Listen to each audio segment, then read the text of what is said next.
Kasunod ay ang Engineering Office.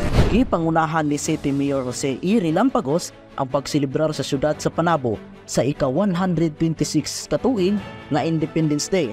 Tayo sa kabuntagon gisugdan ang seremonyas kauban ang mga opisyalis sa syudad, mga empleyado, nasyonal nga mga ahensya, apil na ang mga pribadong sektor aron makigsaulog sa kalihukan. Mismong si Provincial Governor Edwin Cuyagop ay hubahib ug si Mayor Joe ang nanguna sa paghatag og importansya sa pambansang watawat ng Pilipinas. Isang maganda at malayang araw sa ating lahat. Ngayon, araw na ipagdiwang natin ang anibersaryo ng ating kalayaan.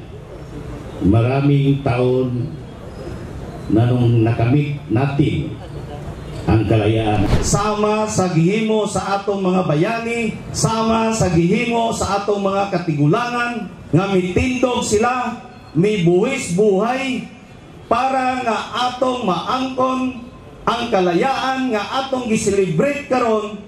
Kinahanglan mausab ang atong himoon. Nagpahigayon usap og paghalad sa mga bulak ngadto sa monumento ni Dr. Jose Rizal o ang pambansang bayani sa nasod.